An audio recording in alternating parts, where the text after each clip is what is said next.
بسم اللہ الرحمن الرحیم۔ السلام علیکم ورحمۃ اللہ تعالی وبرکاتہ۔ پیارے معزز ناظرین کرام، میں ہوں فردوس رضا، آپ دیکھ رہے ہیں MF تعلیمات۔ حضرات محترم، امید ہے کہ آپ خیریت کے ساتھ ہوں گے۔ دعا ہے کہ اللہ تعالیٰ آپ سب کو خوش رکھے، آباد رکھے۔ چند سوال جو آئے ہیں ان کی وجاہت میں اس ویڈیو میں آپ کے سامنے رکھوں گا، جس میں ایک سوال یہ ہے کہ میت کو کسی کے انتظار میں زیادہ دیر تک روکے رکھنا کیسا ہے۔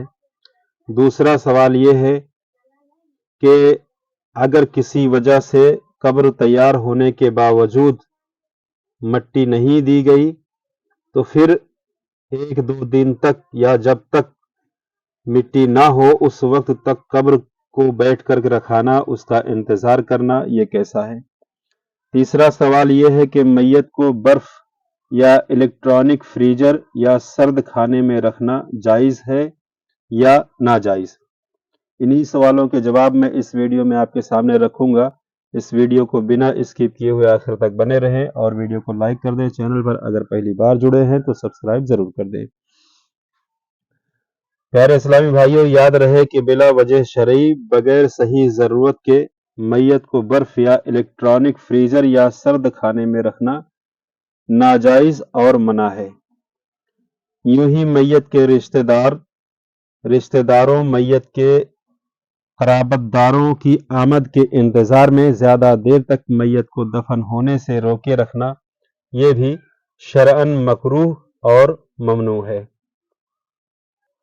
بلا وجہ شرعی اور بے ضرورت صحیحہ میت کو برف یا الیکٹرانک فریز یا سرد کھانا وغیرہ میں رکھنا ناجائز اور ممنوع ہے کہ اس میں رکھنے سے میت کو تکلیف پہنچتی ہے۔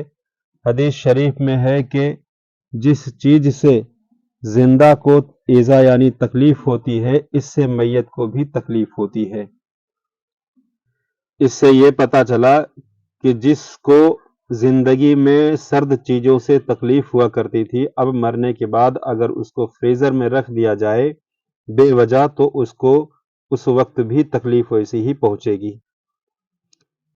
حدیث پاک میں ہے، حضرت عائشہ صدیقہ رضی اللہ تعالی عنہا بیان کرتی ہیں کہ رسول اعظم صلی اللہ علیہ وسلم نے ارشاد فرمایا کہ میت کی ہڈی توڑنا زندہ شخص کی ہڈی توڑنے کے مانند ہے۔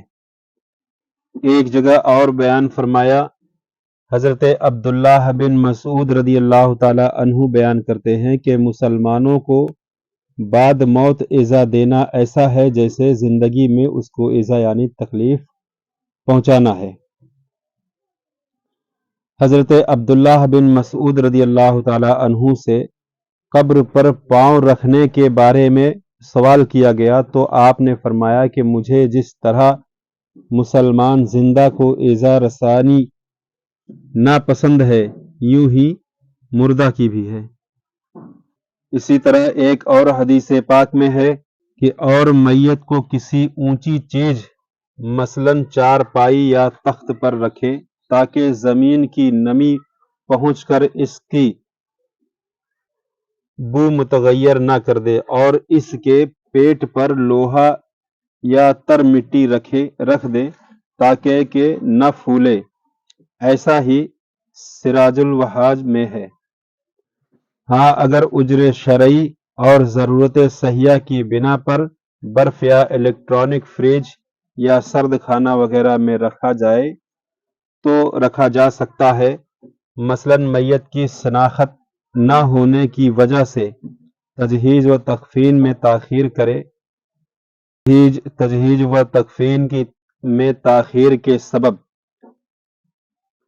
اور پھولنے پھٹنے کا خوف اگر ہو یا کوئی قانونی مجبوری ہو تو اتنی دیر تک رکھا جا سکتا ہے، مگر خیال اس بات کا رہے کہ قرابت داروں یعنی رشتہ داروں کی آمد کے انتظار میں زیادہ دیر تک میت کو دفن ہونے سے روکے رکھنا شرعاً مکروہ اور ممنوع ہے۔